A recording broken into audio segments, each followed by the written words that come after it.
Maka ketika yang lebih khawatir itu kalau ada orang NU dia mengatakan bahwa dirinya sebagai orang Nahdliyin, kemudian dia tidak begitu suka dengan lagu-lagu Buhun, tidak suka dengan dunia pewayangan. Nah ini ironis.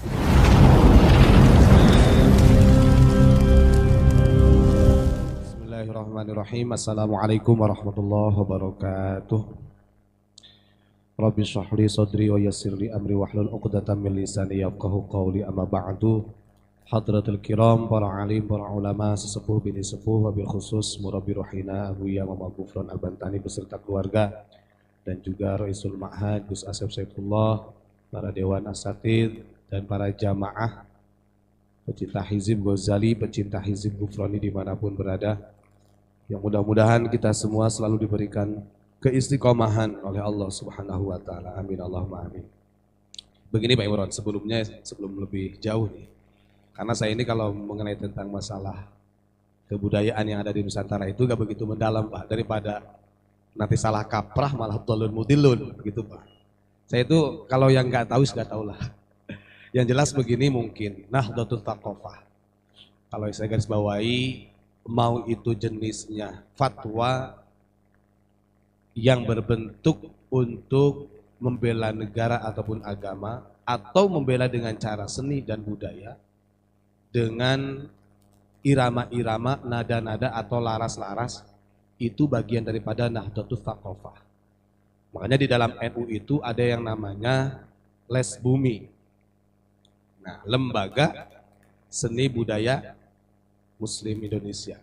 Les Bumi ini adalah bagian daripada nilai-nilai yang harus diangkat sebagai warga Nahdlatul Ulama.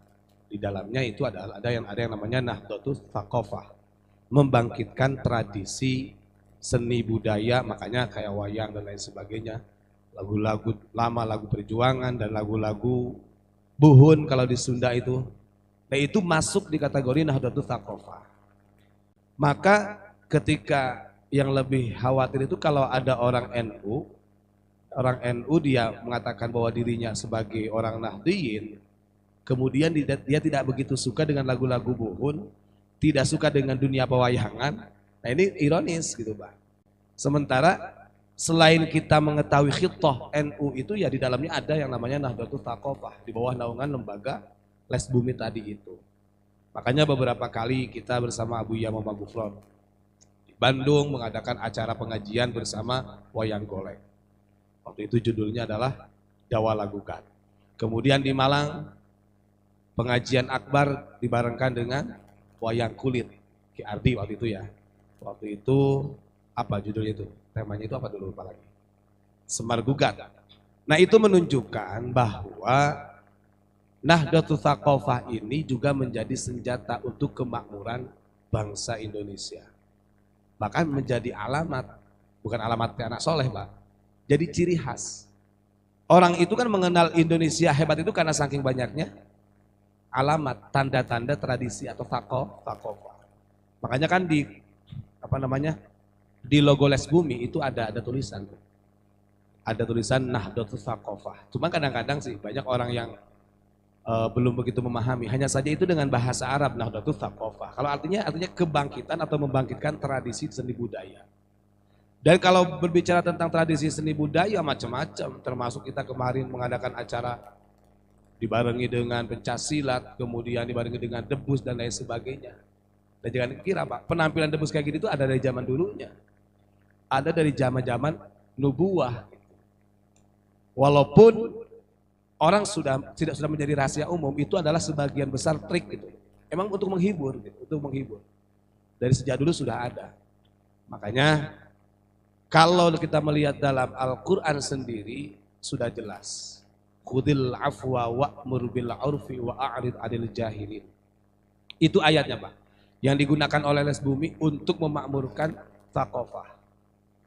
Kita sebagai bangsa Indonesia, sebagai warga masyarakat, khudil afwa, maka harus lebih mengedepankan toleran. Arti makna memaafkan itu adalah toleransi. Jangan gengsi dengan tradisi orang yang lain, jangan suka menyalahkan dengan paham orang lain, artinya selalu memaafkan, saling toleransi.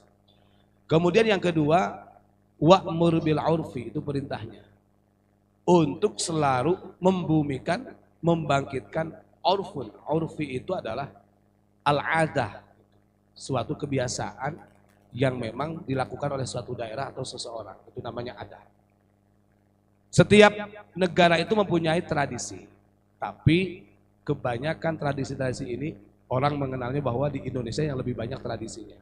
Sehingga pantas dalam organisasi Islam terbesar di Indonesia dalam NU itu membuat lembaga yang khusus untuk mengayomi atau menaungi hal tersebut.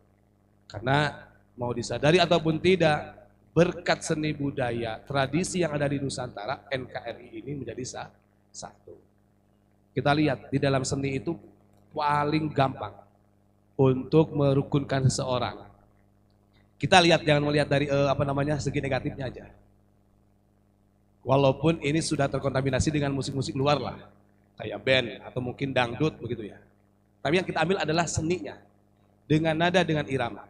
Itu hal yang paling mudah untuk mengumpulkan masyarakat, mengumpulkan massa. Ini kita lihat dari segi positifnya, bukan negatifnya. Untuk hal-hal masalah yang lainnya, kemudian ada kerusuhan dan sebagainya, itu adalah individunya orang sebenarnya. Makanya Imam Ghazali itu dengan hebatnya beliau, makanya kenapa diberi gelar Hujjatul Islam, yang memberikan hujah tentang agama Islam itu karena dari beberapa fatwa ulama madhab, Imam Ghazali mampu menguraikan secara detail. Seperti Kanjeng Nabi menjelaskan dalam hadis, suling, tombol itu haram. Kan begitu, karena suara setan. Bahkan dari beberapa ulama salaf mengatakan demikian. Tapi Imam Ghazali tidak. Dan tidak menyalahkan narasi ulama-ulama salaf. Beliau hanya menjelaskan begini. Sebenarnya yang menjadikan haramnya alat musik tersebut itu adalah diukur dari lupa atau tidaknya kepada Tuhan. Artinya jauh atau tidaknya kepada Allah Subhanahu wa ta'ala. Karena begini, kalau suara itu dihukumi haram, kullu sautin, contoh, suara burung aja. Berarti kalau kita diam-diam, berarti burung ini sudah melakukan keharaman. Itu kalau hanya menjadi dasarnya keharaman itu suara, kan begitu. Makanya di situ dirangkailah hukum haram itu ada 3 bagian ilatnya. Ada 3 bagian.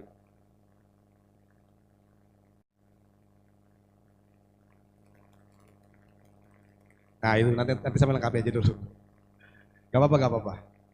Nah itu makanya Imam Ghazali itu memberi batasannya begitu. Intinya bukan perkara tersebut yang menjadikan keharamannya. Makanya tadi itu dijelasin oleh Imam Syafi'i. Diurai kembali tuh dari hukum haram. Yang membuat perkara itu haram.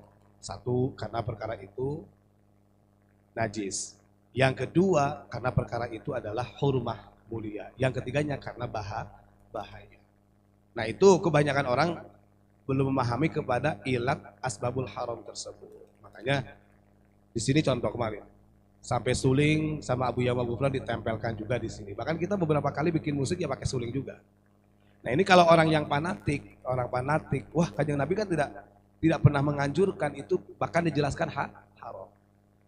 Tapi kan itu sudah diurai kembali oleh Imam Ghazali, dijelaskan batasan keharamannya. Ibarat orang yang nyanyi lah begitu. Orang yang nyanyi, yang mengeluarkan suara, itu kan efek samping dari tersebut, bukan suaranya yang menjadi haram. Maka alhamdulillah kita semua sebagai khususnya bangsa Indonesia yang kaya dengan tradisi, bahkan di warga Nahdliyin mempunyai lembaga yang namanya Les Bumi, di situ mencakup seluruh thaqafah, seluruh tradisi seni budaya. Maka jangan sampai tradisi ini menjadi hilang. Mari kita sama-sama, makanya ada dulu itu di Les Bumi itu ada program entah tahunan atau bulanan, itu ada yang namanya ruatan, itu masih ada di Les Bumi itu waktu almarhum Pak Gus Nyoto itu, jadi mesti ada tuh ruatan itu. Tapi kadang-kadang banyak juga orang NU sendiri yang membid'ahkan hal tersebut. Dan naudzubillahi min dzalik. Begitu saja Pak Imron, sepengetahuan saya gitu kan, karena saya kalau lebih jauh takut nanti jadi salah. Terima kasih, moga Pak Imron dilengkapi atau sama yang lainnya. Moga. Assalamualaikum warahmatullahi wabarakatuh.